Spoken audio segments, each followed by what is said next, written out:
Hi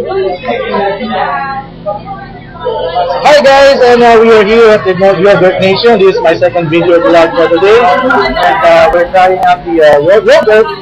So the Yogurt Nation, i-share to. Ito yung sa akin, ipakita, it's a almond and strawberry with the original yogurt, the strawberry flavored yogurt. So it's like going to customize your own yogurt here at Yogurt Nation. So pipili ka lang your kinds of flavoring. They have 5 kinds of flavors, and pagkatapos nun, yung mga toppings mamimili na rin ngayon. So pag pinimbang siya, yun yung babayaran nyo. So kung malala ko magkano naman yung rate dito?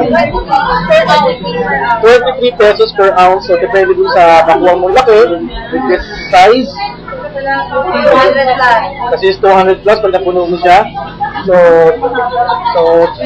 ibahin nyo na lang yung yogurt din dito sa tagig, and maybe we can go back next time para makapagtambay dito. Kasi may wifi dito, ang saya. So see you guys later. We are big brothers, alright? So see you, and ingat sa pag-uwi.